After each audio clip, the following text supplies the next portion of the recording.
¿Sí? Muy bien. Vamos a ver entonces en el día de hoy. Me hacía la pregunta. Hay un himno por ahí que hemos de cantar.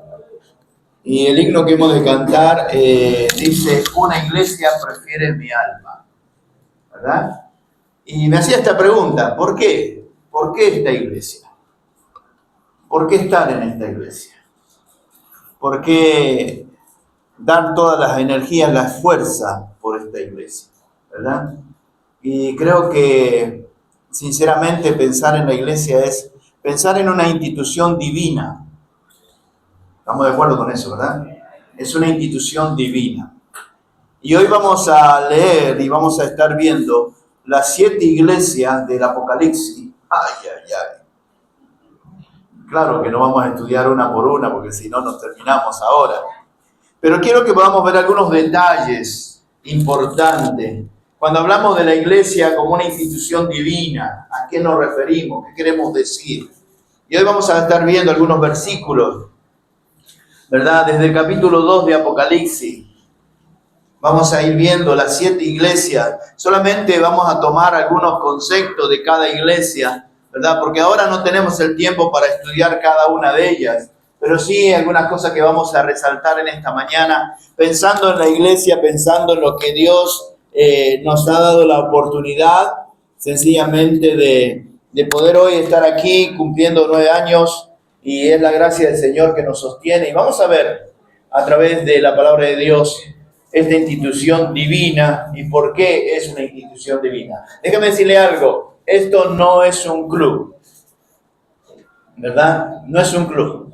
Y puede haber muy buenos clubes, pero esto no es un club. Esto no es un grupo de personas que se juntan porque pasan un tiempo ameno, porque pasan un tiempo compartiendo, porque se conocen. No. Nosotros tenemos que notar que esto es una institución divina. En otras palabras, creada por el mismo Señor. Y entonces hoy vamos a ver esa evidencia de que esta es una institución divina. Y esas evidencias las vamos a ver en cada uno de los pasajes, ¿verdad? Hoy, como estamos de aniversario, vamos a terminar como a las 3 más o menos. Pero tenemos ese tiempo, ¿verdad? Algunos terminarán en 15 minutos. Pero vamos a aprovechar ese tiempo. En primer lugar, permítame orar y entramos en materia.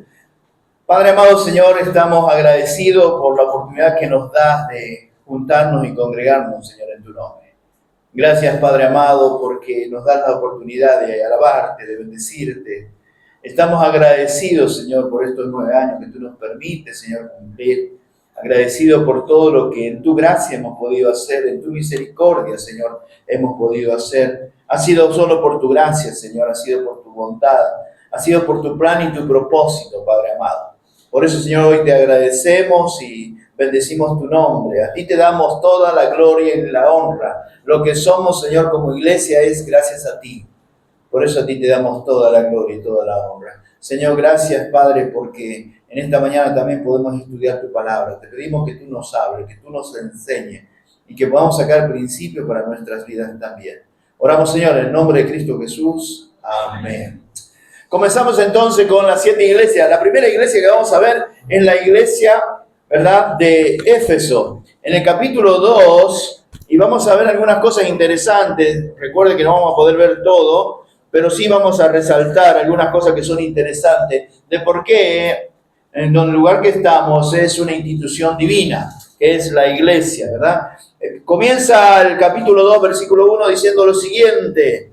Dice ahí, si usted lo tiene, acompáñeme en la lectura.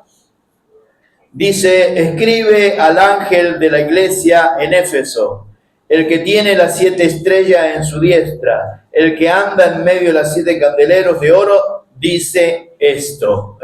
En primer lugar, ¿por qué es una institución divina? Es una institución divina por la presencia de Cristo, por la presencia de Cristo. Si ustedes notan, ahí dice: escribe al ángel de la iglesia en Éfeso, el que tiene las 7 estrellas en su diestra, el que anda, ¿por dónde? En medio de los 7 candeleros de oro, dice esto. Entonces es una institución divina porque está la presencia del Señor con nosotros. La presencia, ustedes pueden notar algunas cosas y detalles. Por ejemplo, 7 estrellas y 7 candeleros, ¿verdad? Las 7 estrellas está hablando y mostrando que son los 7 mensajeros que están en cada una de esas iglesias, ¿verdad? A las autoridades de esa iglesia, a los pastores de esa iglesia. Y en segundo lugar, candelero está hablando acerca de la vitalidad y la vida que tiene cada una de esas iglesias. Y por eso nosotros podemos notar en primer lugar que es una institución divina la iglesia, porque aquel que está en medio de la iglesia, el que tiene la autoridad, el que es venerado, al que trae toda alabanza y toda adoración y toda gloria, es la misma persona del Señor Jesucristo. Por eso el Señor dijo, ¿verdad? Sobre esta roca edificaré mi iglesia. Y Él es la piedra principal. Y Él es, como dice también las Escrituras, la cabeza de la iglesia. Es la autoridad máxima de la iglesia. Él es el que se merece toda gloria y toda la honra. Pero lo que a nosotros nos trae en esta mañana a pensar es el hecho de que la presencia del Señor está con nosotros. Y eso es extraordinario. Y eso es algo maravilloso poder tener en cuenta lo que es el concepto de la palabra del Señor que nos anima, que nos motiva, para que nosotros podamos disfrutar de lo que es esta institución divina, ¿sí? Entonces, si ustedes notan ahí en el pasaje de Apocalipsis capítulo 2, qué hermoso es poder contar con lo que es la presencia del Señor. ¿Se acuerdan de Mateo capítulo 28, 19 y 20? ¿Cuántos se acuerdan de Mateo capítulo 28, 19 y 20? ¿Se acuerdan que dentro de la promesa que hace el Señor dice, yo estoy con vosotros todos los días hasta el fin del mundo? Y eso nos hace entender, queridos hermanos, que la iglesia no es un diseño del hombre, la iglesia no es un pensamiento del hombre, la iglesia no es algo que el hombre quiso de alguna manera implementar. Hoy por hoy estamos en una época donde todos quieren levantar una iglesia, pero la iglesia es divina por la presencia de Dios en medio de la iglesia. La autoridad máxima de la iglesia es Dios. Es el Señor Jesucristo. Él es la cabeza y nosotros contamos con su presencia y vamos a ver otras cositas más que vamos a tener en cuenta. Pero lo que quiero que usted pueda entender en esta mañana es que la iglesia nació en el corazón de Dios.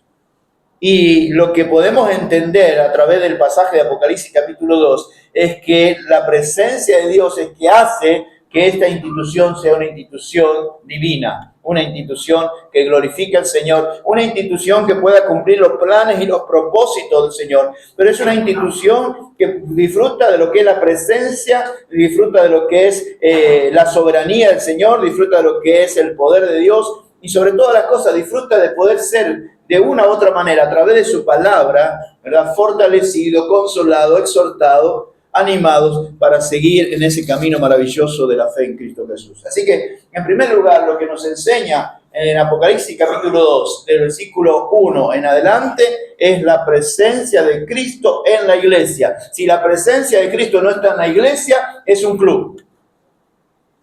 Si la presencia de Cristo no está en la iglesia, es un grupo de personas que se han juntado para algo. Pero lo que nos hace diferente es que la persona de Cristo está en la iglesia. Y como Cristo está en la iglesia, entonces no somos un grupo común y corriente. Somos un grupo pecadores lavados por la sangre de Cristo. Somos un grupo pecadores que le hemos pedido perdón al Señor. Y somos un grupo que hemos decidido vivir andando en el camino del Señor, haciendo la voluntad del Señor, glorificando al Señor. Y lo que nos une, ¿verdad? Y lo que nos reúne a nosotros es la persona de Cristo. Por eso estamos aquí. Y recordar sencillamente que la iglesia, ¿qué es? Cuerpo de Cristo. Entonces, de una forma figurada, nos hace entender que la cabeza, es decir, la autoridad máxima de la iglesia, no es el pastor. La autoridad máxima de la iglesia es Cristo a través de su palabra. Y por eso me encanta el concepto de saber de que la iglesia es una institución creada por Dios. ¿Cuál es la otra institución que creó Dios? El matrimonio. El matrimonio es una institución que creó Dios, ¿verdad? Cuando estaba Adán allí en el Edén, vino el Señor y le trajo a Eva, y a partir de ahí comenzó lo que es la institución del matrimonio. Es decir, que el matrimonio es una institución de Dios, no la inventó el hombre.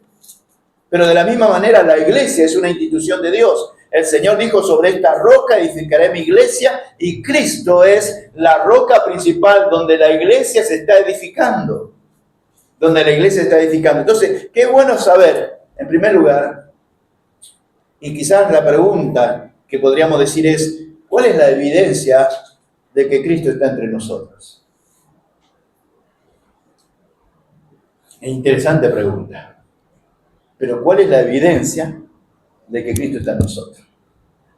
Y usted puede comenzar a pensar, no busque evidencias visibles de ver al Señor, porque no lo va a ver. El Señor está a la diestra del Padre intercediendo por nosotros. En su Espíritu está con nosotros, ¿verdad? Pero ¿cuáles son las evidencias? Número uno, aquí el enfoque nuestro, la alabanza y la adoración no es a hombre, es al Señor.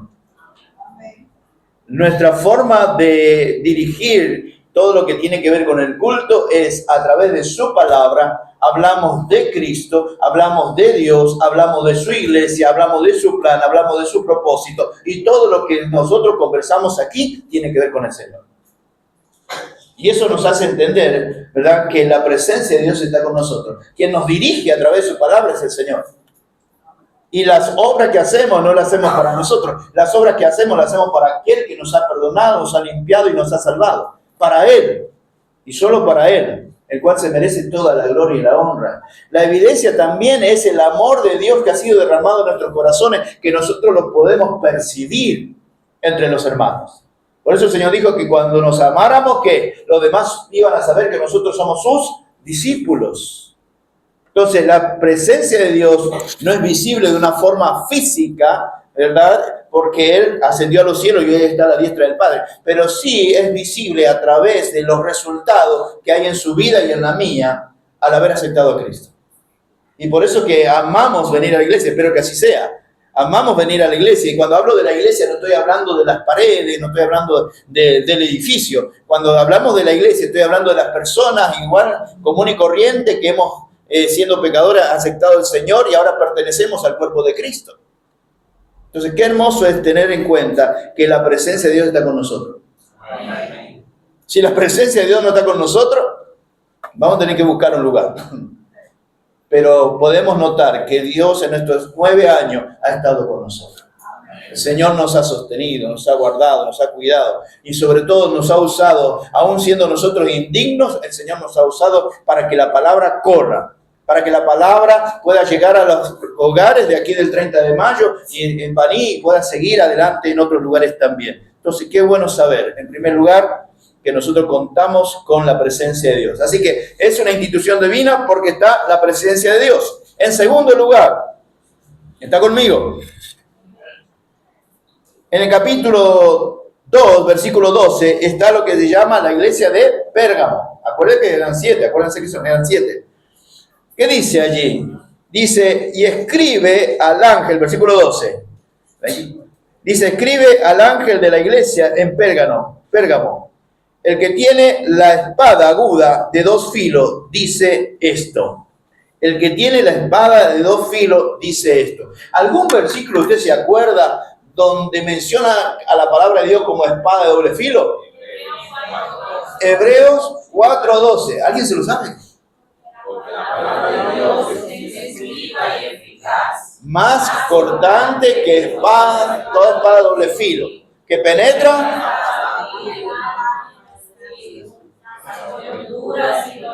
y discierne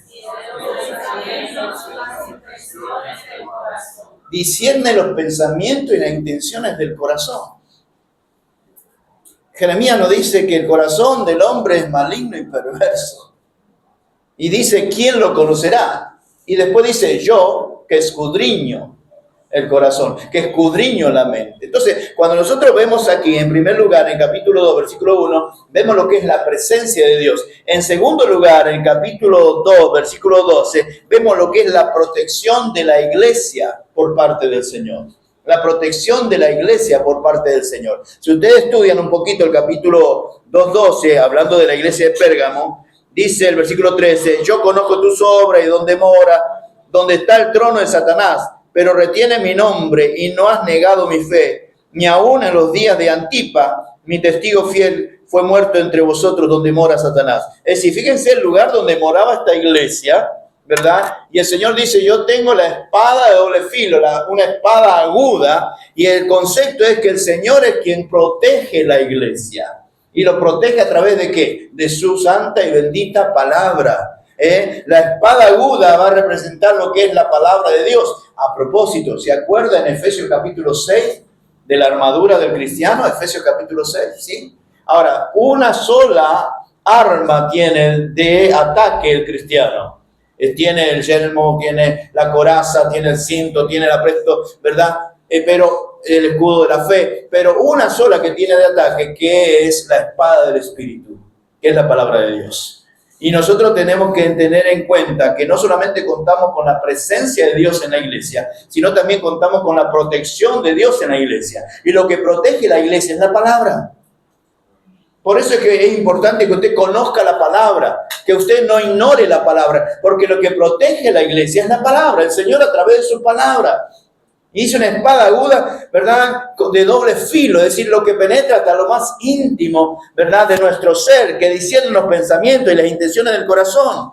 Por eso más adelante dice, pero tengo una poca cosa contra ti, que tienes ahí a los que retienen la doctrina de Balaam, que enseñaba a Balac a poner tropiezo ante los hijos de Israel, a comer de cosas sacrificadas a los ídolos y a cometer fornicación. Entonces, había gente que venía con una enseñanza incorrecta de las Escrituras y el Señor protegía a la iglesia a través de esa espada, ¿verdad?, de doble filo, que es la palabra de Dios. ¿Para qué? Para mostrar cuáles cosas eran erróneas, cuáles cosas eran herejía y cuáles cosas querían entrar en la iglesia y destruir la iglesia. Pero qué bueno es que el Señor protege su iglesia a través de la palabra. Por eso, querido hermano, usted necesita conocer cada día más la palabra. Porque la palabra de Dios, cuando usted la conoce, usted puede discernir qué cosa es de Dios y qué cosa no es de Dios. Cuando usted conoce la palabra de Dios, usted estará equipado para esa batalla, ¿verdad? De aquellas enseñanzas o doctrinas, como dice, de hombres, doctrinas sencillamente que son fábulas artificiosas, que son engaños. A través de la palabra de Dios es que nosotros podemos discernir lo que es mentira y lo que es verdad. Por eso es importante, querido hermano, que usted pueda conocer la palabra de Dios, porque es la manera en la que Dios va a cuidar nuestra iglesia. Creo firmemente que Dios nos ha dado su doctrina y la estamos conociendo, y la estamos creyendo, y la estamos practicando. ¿Sí o no? Ahora, déjeme decirle algo, querido hermano. No le crea al pastor, créale a Dios. Pero cuando el pastor habla de la palabra de Dios y enseña la palabra de Dios, créale a Dios. ¿Estamos de acuerdo en eso? Entonces, aquí no importante soy yo, aquí lo importante es Cristo, que es la cabeza de nuestra iglesia. Aquí lo importante es la presencia de Dios. Y aquí lo importante es su palabra, que es espada que guarda y cuida nuestras vidas, nuestros corazones, de cualquier errónea enseñanza. Y nos mantiene en eso lo que nosotros llamamos sana doctrina. Sana doctrina, ¿verdad? Entonces, qué maravilloso entender que la iglesia es una institución divina, en primer lugar, por la presencia de Dios. En segundo lugar, por la protección de Dios con su palabra. No es lo que mando yo o que manda usted, es lo que Dios me manda. Amén. Es lo que Dios enseña. Nosotros vivimos de acuerdo a su palabra. Si usted nota lo que es la Escritura, a propósito, quizá usted se conoce los mandamientos, ¿verdad? ¿Conoce los mandamientos? ¿O ha oído acerca de los 10 mandamientos? ¿Sí? Ahora, déjeme decirle algo. 10 mandamientos y uno dice, wow, son 10. ¿Cuántos de nosotros podemos llevar los 10 mandamientos al pie de la letra? Y la Escritura dice que si usted falla en uno, se hace culpable de todos. Pero déjeme decirle una noticia. Hay más de 712 mandamientos en la Biblia. Así que no es solo 10 mandamientos. Entonces la pregunta es, ¿cómo hacemos si no podemos llevar 10 menos 712? Es ahí donde entra la obra de Dios a través de su palabra, que nos hace entender de cómo vivir, cómo agradar a Dios, aún siendo hombres pecadores y mujeres pecadoras.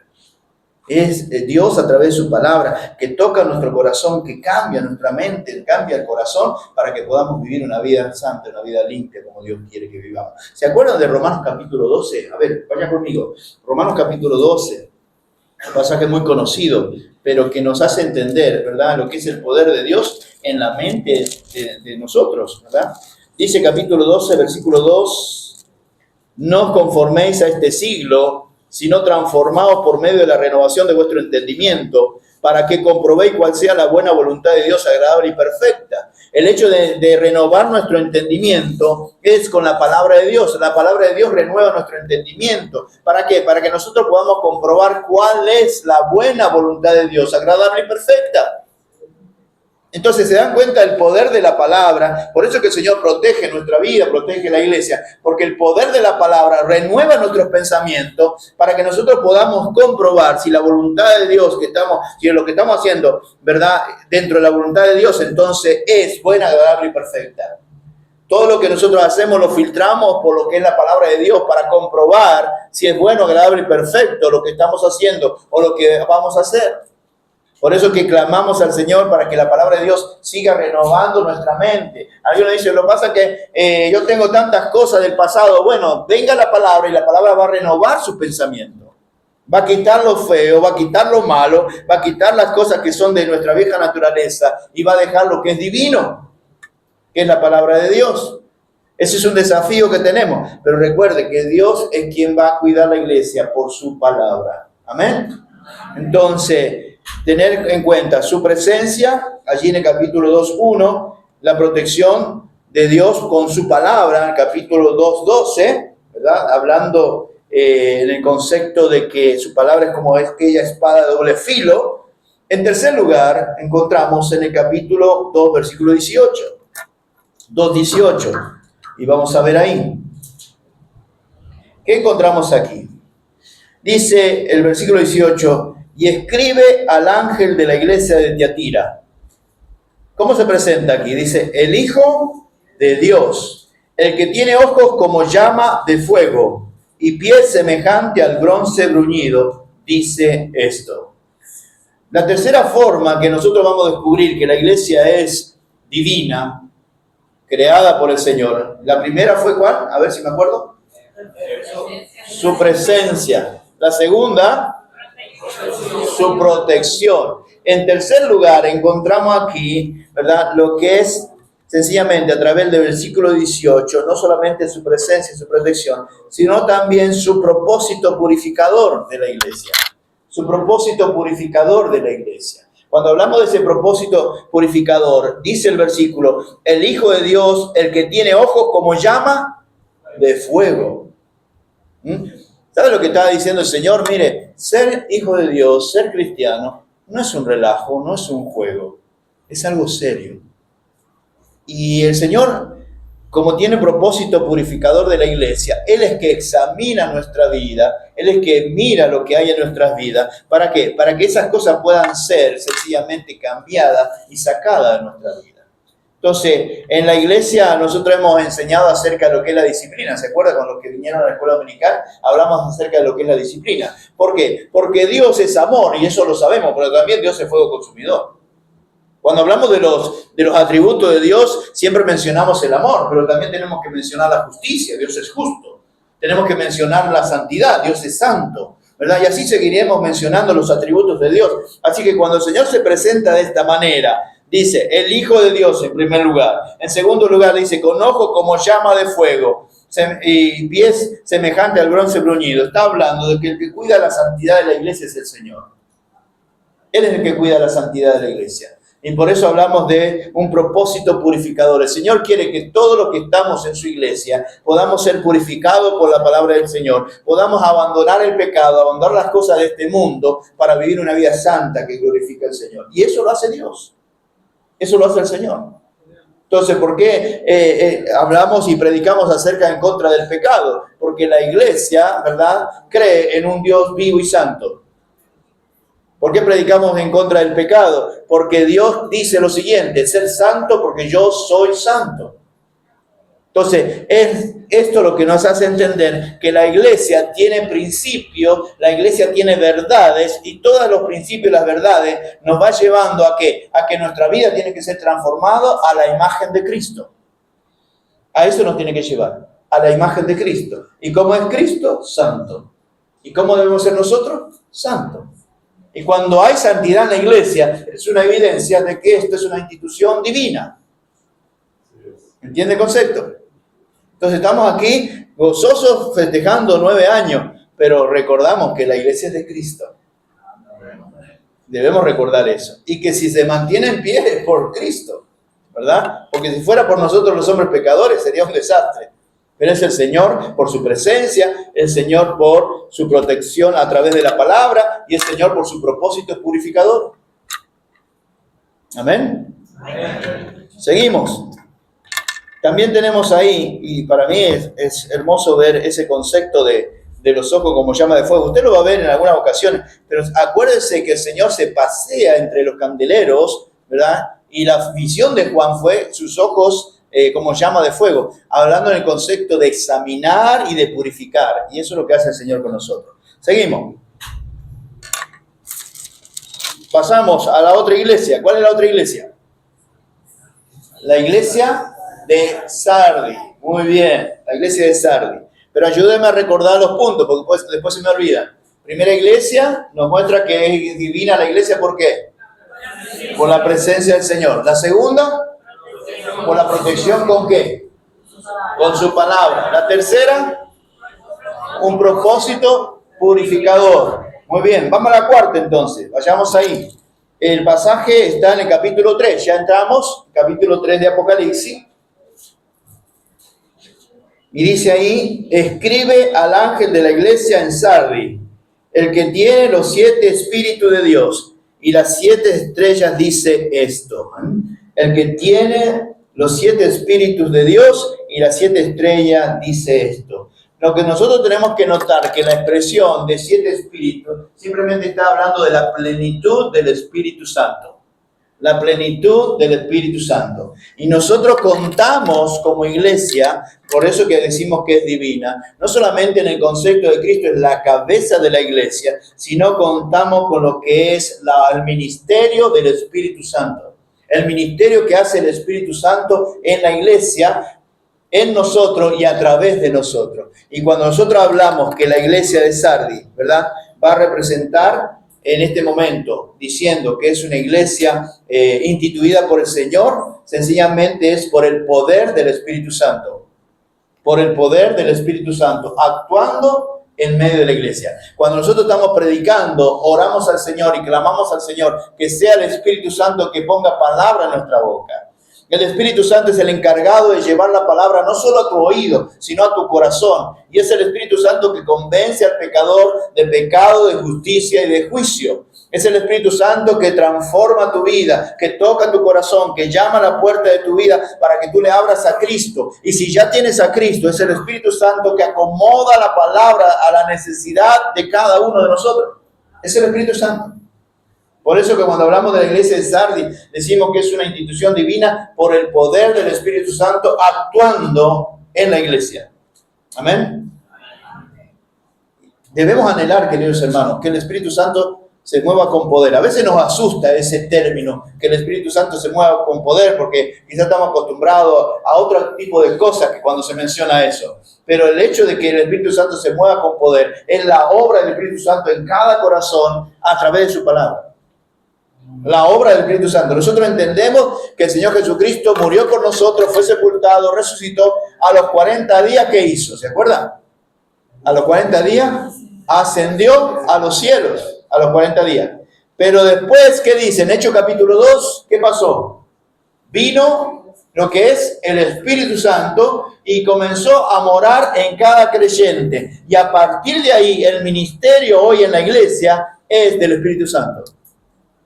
Y por eso nosotros confiamos en el poder del Espíritu Santo, usándonos, ¿verdad?, para traer su palabra, pero también obrando en cada corazón conforme a su necesidad. Déjeme decirle algo. No le digo que ore al Espíritu Santo, pero sí que usted le pueda decir, Señor, usa tu Santo Espíritu para cambiar mi vida. Usa tu Santo Espíritu para transformar mis pensamientos, para transformar mi corazón conforme a la imagen de Cristo. Usa tu Santo Espíritu para la necesidad que yo tengo en esta mañana, que pueda hablar directo a mi vida, a mi corazón, a esa necesidad que yo tengo. Quizás usted necesita salvación. Y si usted necesita salvación, es el Espíritu Santo que le va a convencer a usted como me convenció a mí, de pecado, de justicia y de juicio. De pecado por cuanto todos somos pecadores. De justicia porque mi justicia no alcanza para ser salvo. No hay nada que yo pueda hacer para ser salvo, ¿verdad? Entonces de pecado, de justicia y de juicio. De juicio que la paga del pecado es la muerte. Y a través de haber entendido eso puede ver el cuarto punto es que el Señor Jesucristo había muerto por mí en la cruz del Calvario. Derramó su sangre preciosa para perdonarme, para limpiarme y resucitó al tercer día para darme vida eterna. Entonces, eso lo hace el Espíritu Santo. Es el que convence de pecado, de justicia y de juicio. Y ore, querido hermano, para que el Espíritu Santo se manifieste con poder en la iglesia. Lo necesitamos. Lo necesitamos. Cuando el Espíritu Santo obra en nuestro corazón, ¿sabe lo que hace? Lo que dice 2 Timoteo 3:16. A ver si se acuerda, dígalo conmigo. Toda la Escritura es inspirada por Dios. ¿Y útil para qué? Para enseñar, para redarguir, para corregir y para instruir en justicia. ¿A fin de qué? A fin de que el hombre de Dios sea enteramente preparado para toda buena obra. Oremos, querido hermano, oremos para que eso el Señor lo haga, que el Santo Espíritu lo haga en nuestra vida, que nos enseñe, que podamos ser redarguidos por su palabra, que podamos ser corregidos por su palabra, que podamos ser instruidos por su palabra, a fin de que usted y yo seamos enteramente preparados para toda buena obra. La obra de Dios tiene que seguir creciendo, queridos hermanos. La obra de Dios necesita salir de estas paredes y ir allá afuera y mostrar el amor de Cristo y mostrar la salvación en Cristo. Por eso oremos al Señor, que el Señor use su Santo Espíritu con su palabra para que podamos ser esos hombres y mujeres que agraden al Señor. Entonces, recordando, primer punto, a ver. Es divina, la iglesia es una institución divina por su presencia. Segundo, por su protección con su palabra. Tercero, propósito de purificación. En cuarto lugar, por el poder del Espíritu Santo. Seguimos. Después estudiaremos cada iglesia, ¿verdad? Ahora no tenemos tiempo, pero después lo vamos a estudiar. En quinto lugar, encontramos en el capítulo 3, versículo 7, la iglesia de Filadelfia. La iglesia de Filadelfia. Dice así, versículo 7, 3:7, escribe al ángel de la iglesia en Filadelfia. Esto dice el santo, el verdadero, el que tiene la llave de David, el que abre y ninguno cierra, y cierra y ninguno abre. Yo conozco tus obras. He aquí he puesto delante de ti una puerta abierta, la cual nadie puede cerrar, porque aunque tienes poca fuerza, has guardado ¿qué? Mi palabra, y no has negado mi nombre. Entendemos que es una institución divina por su presencia, por su poder, por su propósito purificador. Entendemos por el poder del Espíritu Santo, pero también entendemos por qué. Porque sencillamente esta iglesia nos enseña que las puertas abiertas del ministerio las mantiene el Espíritu Santo. Y eso habla del propósito de la iglesia en este mundo. El propósito de la iglesia en este mundo. El Señor es que nos provee el ministerio. El Señor es que nos sostiene el ministerio. Y aun que tenía poca fuerza de esta iglesia, dice que el Señor le permanecía la puerta abierta por el poder de Dios para que la iglesia siga ministrando y siga alcanzando almas. Entonces tenemos que tener claro esto. Esa puerta abierta que tenemos para llevar el evangelio es el Señor que la mantiene abierta. Y déjame decirle algo, no necesitamos ser una iglesia súper fuerte para decir entonces vamos a pensar en el ministerio. Lo que necesitamos es mantenernos en su palabra, fiel al Señor y aprovechar cada oportunidad que Dios nos dé para llevar el mensaje de salvación. Ojalá seamos una iglesia fuerte. Pero si no lo somos, que no descuidemos y no pongamos como excusa. No, cuando seamos más, no pongamos como excusa. El Señor aún sigue manteniendo la puerta abierta para el ministerio. Lo vimos el miércoles, ¿se acuerdan? El miércoles estuvimos allí en la calle. ¿Cuánta gente vino a escuchar la palabra del Señor? Y la iglesia estaba ahí con sus defectos, con sus virtudes, pero la iglesia llevó el perfecto mensaje, que es la salvación en Cristo Jesús. Entonces, tenemos que notar, ¿verdad? En este punto, hablando de la iglesia de Filadelfia. ¿Cuál fue el punto que dije? A ver si estaba despierto. La puerta abierta para el ministerio. Dice ahí el versículo, yo conozco tus obras, he aquí, he puesto delante de ti. ¿Quién es el que pone el ministerio? Es el Señor. Es el Señor que pone el ministerio, ¿verdad? He puesto delante de ti, dice, una puerta abierta, la cual nadie puede cerrar. Queridos hermanos, nosotros contamos con el poder del Señor que mantiene las puertas abiertas para que la iglesia se mantenga activa.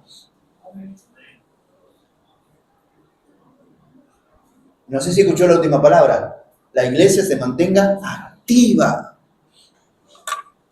La iglesia necesita estar activa. Porque el Señor es que nos va a seguir dando oportunidad para llevar el Evangelio. La iglesia está en este mundo para glorificar al Señor, para adorar al Señor, pero también para cumplir el ministerio. Por eso Mateo 28 que dice, por tanto, id por todo el mundo y llevad el Evangelio. El apóstol Pablo nos enseña también acerca de que no se avergonzaba del Evangelio porque es poder de Dios para salvación. Entonces, sencillamente, tener el concepto, tener el concepto, ¿verdad? También de que el Señor dijo, me seréis testigo, allí en Hecho. ¿Dónde? En Jerusalén, en Judea, en Samaria y hasta lo último de la tierra. Queridos hermanos, si el Señor nos abre las puertas hasta lo último de la tierra, hasta allí iremos. Porque Él es el que abre la puerta. Y podamos nosotros aprender cuando Dios cierra una puerta y cuando Dios abre una puerta. Y la puerta que el Señor abre, esa puerta nadie la puede cerrar. Lo único que necesita es la fidelidad nuestra para seguir haciendo el ministerio que el Señor nos ha dejado. Y estamos llegando a la número 7 ya, ¿verdad? A las 6. ¿Me salté una? Me salté Esmirna. Muy bien. Qué bueno. Vamos a retroceder un poquito. Me había faltado la de Esmirna, capítulo 2, versículo 8. Gracias, mis hermanos. Me enredé en la 7. Pero mira lo que dice. 2:8. Y escribe al ángel de la iglesia de Esmirna, en Esmirna, el primero y el postrero, el que estuvo muerto y vivió, dice esto. Entonces, recordando un poquito, le vamos a cambiar el orden ahora porque se me pasó, ¿no? El 1 es la presencia. Muy bien. El 3, porque ahora le voy a dar el 2. ¿El 3 cuál era? La protección con su palabra, ¿no es cierto? El 4, propósito purificador. El 5, poder del Espíritu Santo. El 6, puertas abiertas para el ministerio.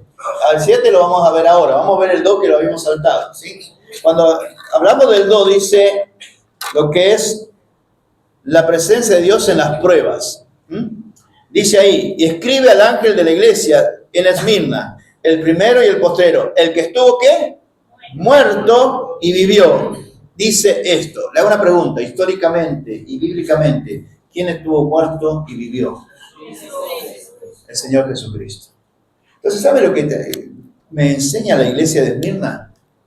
Que el Señor conoce nuestras pruebas y no nos deja solos. El Señor conoce, ahí si usted lee, dice el versículo 9, yo conozco tus obras y tu tribulación. No puedo venir al Señor y decirle, Señor, lo que pasa es que tú no sabes lo que yo estoy pasando. El Señor dice, sí, yo estuve muerto y viví. O sea, yo sé todo lo que es el sacrificio. Y cuando hablamos de la muerte de Cristo tenemos que hablar de los juicios que le hicieron al Señor, de los golpes que le dieron. Le taparon el rostro y le daban de puñetazos en la cara y diciendo, profetiza, ve quién te dio, como burla. Le pusieron una corona de espina. Le latigaron la espalda con 39 latigazos, los cuales penetraban esos huesos o marfil en la espalda del Señor Jesucristo, y cuando arrancaban el látigo, arrancaban piel, arrancaban carne. Fue abandonado. Los discípulos salieron corriendo. Pedro le negó 3 veces. Fue injustamente juzgado. Clavos de 20 centímetros pusieron en sus manos y en sus pies. La gente se burlaba del Señor. O sea, no le habla al Señor de tribulaciones, que Él las conoce. Él las sabe. Y porque Él pasó, el Señor se compadece de nosotros. Nos entiende y no nos deja solo en medio de la prueba. Siempre va a estar con nosotros. Entonces, qué maravilloso es entender que es una institución divina por su presencia, ¿verdad? Porque está con nosotros, ¿verdad? Su presencia en las pruebas, capítulo 2:8, por protección de la iglesia a través de su palabra, por su propósito purificador. Ayúdenme, por el poder del Espíritu Santo, sí, por las puertas abiertas para el ministerio. Y la última, capítulo 3, versículo 14. ¿Leemos ahí? Es la iglesia de Laodicea. ¿Qué dice? Y escribe al ángel de la iglesia en Laodicea: he aquí el amén, el testigo fiel y verdadero, el principio de la creación de Dios, dice esto. Fíjese cómo se muestra el Señor en este versículo. Dice, en primer lugar, dice el amén, el testigo fiel y verdadero, el principio de la creación de Dios, dice esto. Es interesante la expresión el amén, porque por lo general nosotros terminamos la oración en el amén, ¿verdad? Por lo general cuando oramos al Padre decimos en el nombre del Señor Jesús, amén. Pero aquí toma un significado un poquito más amplio y el Señor se define como el amén. En otras palabras, lo que el Señor está diciendo es veraz, digno de confianza. Y cuando hablamos de este pasaje, nos hace ver cómo se presenta el Señor. Testigo fiel, el verdadero, el digno de confianza, el principio de la creación.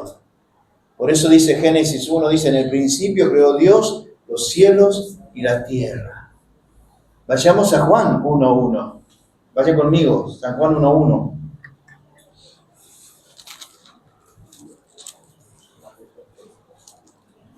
¿Se acuerda? San Juan 1:1. San Juan 1:1 dice, en el principio era el verbo, y el verbo era con Dios, y el verbo era Dios. Este era en el principio con Dios. Y el 3 dice, todas las cosas fueron por Él hechas. Y sin Él nada de lo que ha sido hecho fue hecho. En Él estaba la vida y la vida era la luz de los hombres. En el principio. Él es el principio de toda creación. Por lo cual tenemos que entender que el poder de crear es de nuestro Señor. Y me hace pensar en esto, en 2 Corintios 5:17. ¿Se acuerda de 2 Corintios 5:17? De modo que si alguno está en Cristo, nueva criatura es. Las cosas viejas pasaron, y aquí todas son hechas nuevas. Y si esta es una institución divina, es por el poder de cambiar y transformar vidas, pero sobre todo es el poder salvador. El Señor Jesucristo tiene el poder salvador y la iglesia se conforma con personas que hemos sido lavadas por la sangre de Cristo, que hemos reconocido nuestro pecado, que le hemos pedido el perdón al Señor por nuestros pecados y hoy podemos decir que tenemos vida eterna porque tenemos a Cristo en nuestra vida. Entonces, lo que la Odisea nos muestra, nos enseña, sencillamente, es el plan perfecto de Dios. El plan perfecto de Dios. El único Dios verdadero es el que es soberano en la iglesia. El testigo fiel, el cual testificó mientras estuvo aquí en la tierra del Padre, del plan, del propósito perfecto para la salvación de la humanidad. Entonces nos hace pensar que la iglesia es divina porque tiene un plan perfecto. ¿Y sabe cómo termina ese plan perfecto? En la eternidad. En la eternidad. Estaremos con el Señor en todo lugar donde Él esté por toda la eternidad. Entonces eso nos hace entender que cuando el apóstol Pablo dice, yo sé en quién he creído. ¿Por qué sabía eso?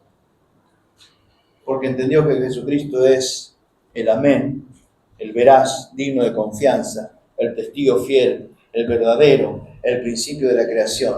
Él es Dios. Y por eso Él no se avergonzó en quien había creído. Y nosotros no nos avergonzamos de Cristo y de su iglesia. Porque entendemos que el Señor tiene un plan perfecto. Y ese plan perfecto fue enviar a su Hijo Jesucristo a este mundo para que nosotros seamos salvos eternamente. Diga conmigo Juan 3:16. Porque de tal manera amó Dios al mundo, que ha dado su Hijo unigénito, para que todo aquel que en Él cree no se pierda, mas tenga vida eterna. No se pierda, mas tenga vida eterna. La confianza es que usted y yo hemos creído en el verdadero Dios. La confianza es que Él es el amén, digno de toda confianza. ¿Y cómo yo puedo saber que Él es digno de toda confianza? Terminando en este día. Número 1, el Señor dijo que iba a morir y que al tercer día iba a resucitar. Y nos enseña su palabra y la historia nos muestra que el Señor murió y el Señor resucitó. Y si el Señor cumplió su promesa en aquel momento, el Señor seguirá cumpliendo sus promesas. Todo lo que el Señor promete lo va a cumplir. Así como va a cumplir la promesa de juicio, también va a cumplir la promesa de su gracia. La promesa de su juicio, lamentablemente, a todos aquellos que rehúsan creer en el Señor Jesucristo. Pero las promesas de su gracia son aquellas todas bendiciones reservadas para nosotros en los cielos, que dice Efesios capítulo 1, versículo 6. Así que creer en aquel, ¿en quién usted ha creído?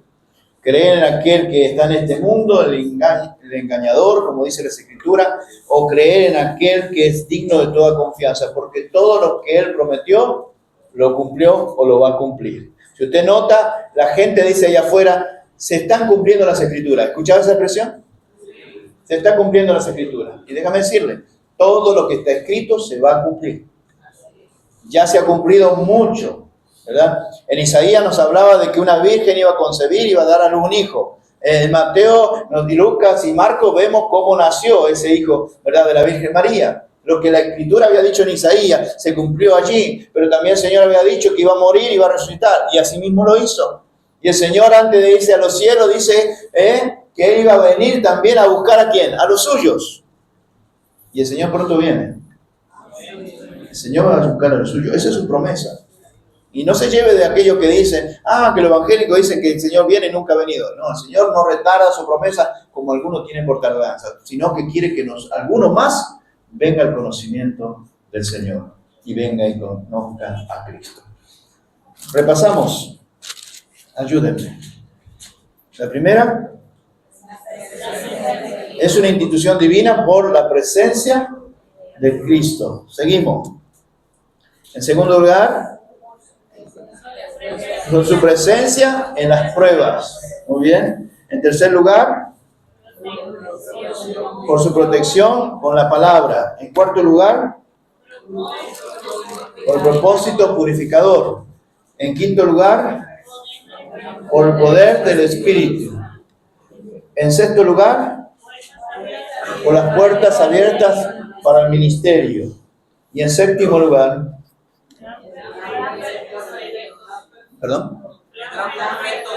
plan perfecto de Dios. ¿Sí? Qué hermoso es tener nuestra fe en Cristo Jesús. Y yo amo mi iglesia porque es una institución divina. No la comando yo, no la creé yo, la creó el Señor. Y por eso me esfuerzo por venir a la iglesia, por crecer en la iglesia, por servir en la iglesia, porque la iglesia es del Señor. Es un desafío para nosotros. 9 años hemos cumplido. ¿Cómo será nuestros próximos 9 años? ¿Vacilante? ¿Cómo será nuestros próximos 9 años? ¿Fríos, tibios o caliente para el Señor? ¿Cómo te quiere que sea? Eso dice Apocalipsis. Entonces, o está frío o está caliente para el Señor. Porque tibio, bien claro dice la Escritura, lo vomitaré de mi iglesia. O está, en otras palabras, para que usted entienda, o está aquí solo con nosotros, o está comprometido con Dios. ¿Qué iglesia quiere usted? ¿Solo estar aquí o estar comprometido con el Señor? No hay mucha... ¿Sí o no? Bueno, si usted estaba comprometido con el Señor, si usted va a comprometer con el Señor, póngase de pie.